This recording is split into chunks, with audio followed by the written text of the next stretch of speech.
So welcome back everybody to part 7. So we left off in part 6, just leaving, we were just getting to Bright, so now we're just leaving Bright and we're continuing along the Great Alpine Road. So we'll be travelling up through Mount Hotham, so we'll see a bit of that. And again, a steep, slow, winding road, great for a motorbike. Had an absolute blast doing this. So check out the scenery.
Just let the Harley talk for itself here. I like the music that it puts out, so just listen to it for a minute.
Yes, this is just some footage of us chuffing on up the hill. And if you went off the side here, you'd better hope one of these stab you in the guts and kill your trees will catch you, because you won't be crawling back up that hill, eh? Like, I don't think you'd walk back up that. You'd nearly have to abseil. Anyway, a sign up the head here is keep right of the red poles, and if you're coming the other way, it's keep left of the red poles. Really advisable to do that, eh? Holy smokes. You wouldn't want to be driving off the side.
Yeah, so we're just coming up now to what they call Danny's Lookout, and it's 1,705 metres above sea level. And the story goes it's named after Danny Cavedon. He was the local RACV road service guy back in the early 70s. So he must have made a bit of an impression on someone because they named this lookout after him.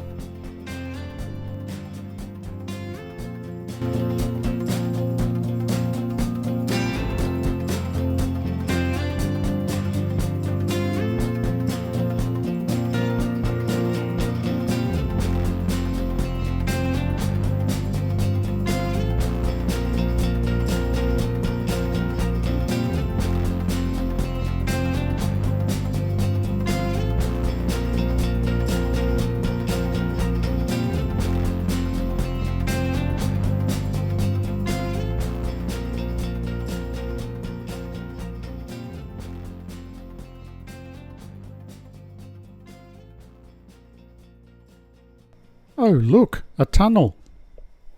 Yeah, if I wasn't hanging on to the camera, I would have knocked it back a gear and gave her a few RPMs. But anywho, here we come into Mount Hotham, so just all ski villages and chair lifts and all that sort of stuff. To be honest, I don't even know where they would ski here because it seems to be so rough and rugged, unless they get 20 foot of snow to cover all the trees and rocks and shit. Yeah, unbelievable. There's a chairlift on the left. Yeah, cool.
Yeah, okay, so we're now coming through like the outskirts of Mount Hotham, and we'll be starting to make our descent into Omeo, where I should have gotten petrol.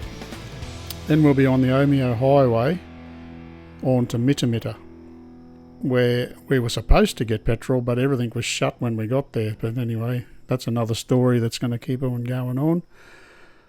The Omeo highway, it's the longest continuous 160 kilometres of the winding road I reckon I've ever seen. It follows the snowy creek, and for some parts you follow along the side of the creek, and the next minute you'll find yourself high up in the hill and the creek's down low, like hundreds of feet below you. But anyway, after 160 k's of this, I'd really had enough. I thought my head was about to unscrew itself.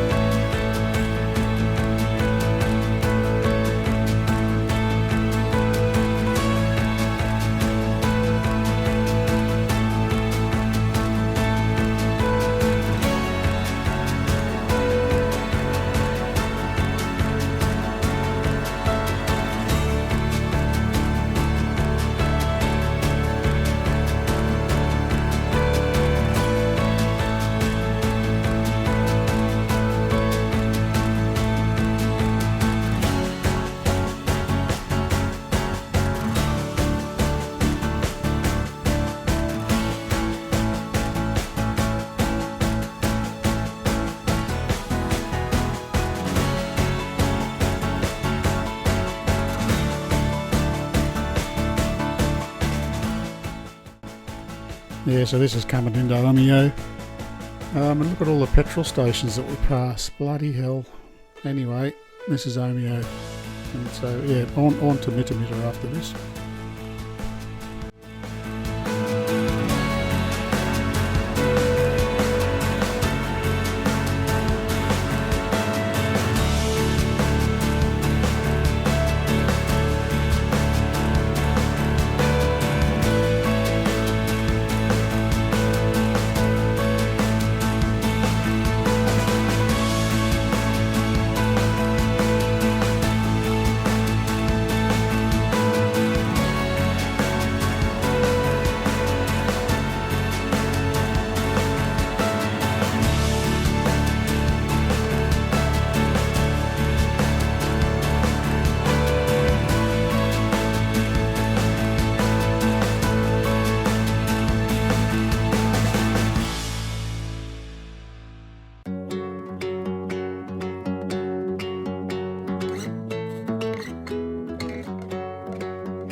Yeah, so this is the Omeo highway, and as you can see, it's windy.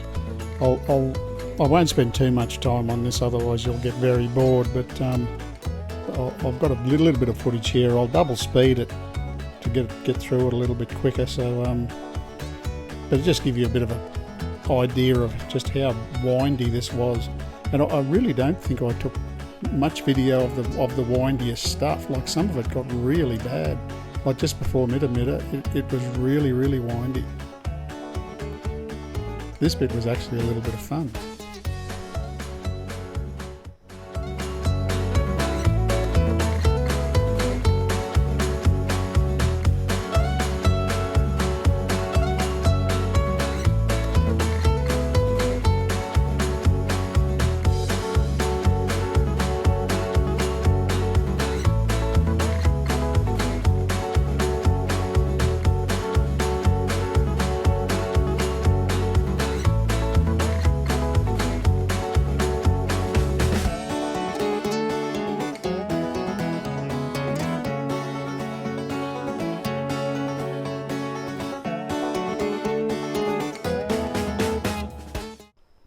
Yeah, so this is coming up. This is Snowy Creek here on the left-hand side. So, like I said, one point you sort of right down, following the watercourse along, and the next minute you find yourself hundreds of feet back up the side of the hill and winding around again. It was just unbelievable, this road. You just got to do it.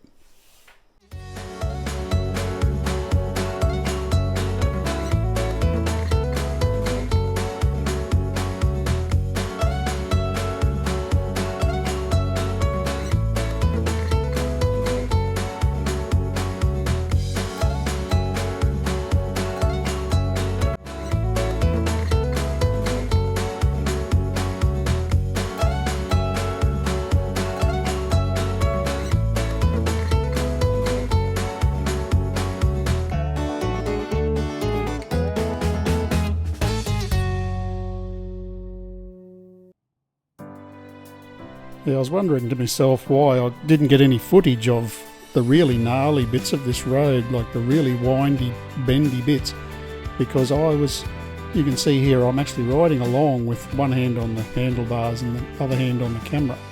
So in the really gnarly stuff, I think I was 100% just trying not to run off the road. It took 100% of my concentration.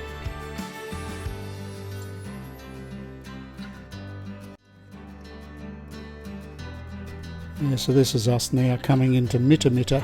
and I think the only thing that was open was the pub. We could not find fuel. We Googled it when we left Bright where we were going to get fuel, and we were supposed to be getting fuel here because from Omeo to Bright it was only like 120 kilometres, like it wasn't worth pulling up to get fuel. So we were really hoping to get fuel here, but anyway, I made it all the way to Curryong on the one tank of fuel, and I still don't know how I did it because it wasn't registering anything at all on the trip computer. So yeah, we're on our right hand side here now. This is sort of the backwaters of Lake Hume, and I suppose the Snowy Creek runs into Lake Hume, I'm guessing. So yeah, this is the backwaters up here, and we get to the corner and turn right to go to Curryong, and you'll see a lot more of it. We actually ride alongside it for quite a few kilometres.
Yeah, so here we are. We're actually coming into Curryong now, and I still don't know how I got here. My trip computer, it stopped working about 40 kilometres ago, so I really thought it was going to cough and splutter and stop. I really didn't expect to get this far. But anyway, we got here and we got some fuel, and then straight up to the pub for a chicken palmy for dinner and for our night's accommodation.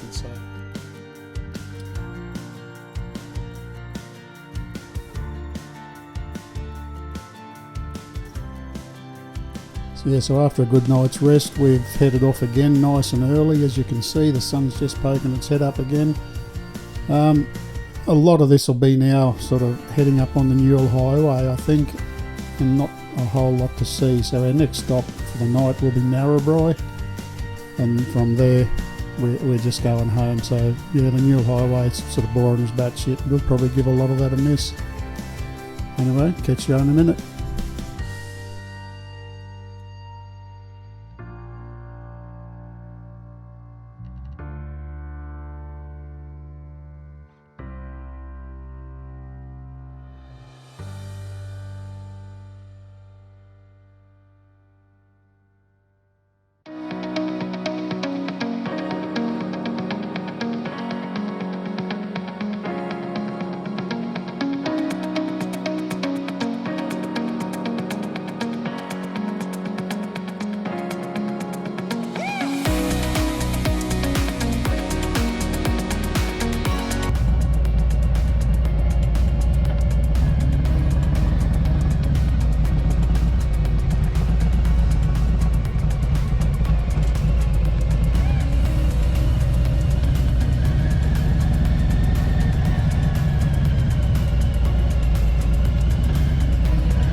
Yeah, turning right here now at this intersection, which will take us through to Tumut.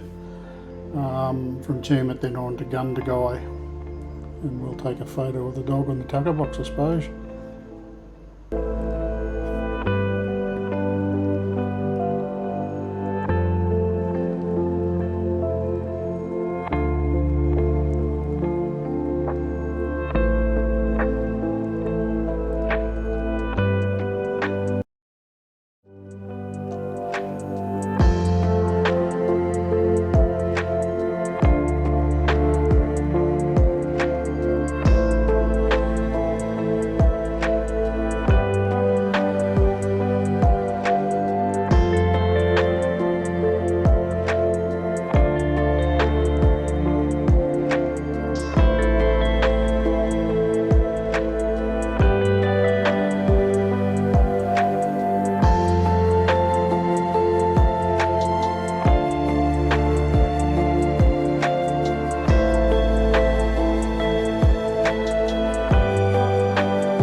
So I suppose I have to say a big thanks to my partner in crime on this trip, Dave. Had a blast, mate. We'll really have to put our heads together and think of another big epic adventure like this one. Because life's too short, eh? Got to get out and do it.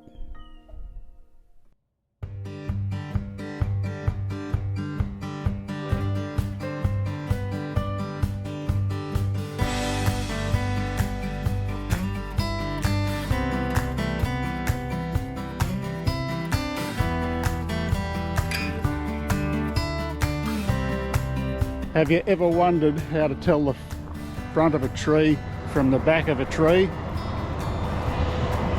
Here's the front of the tree, and we'll walk around to the back of the tree.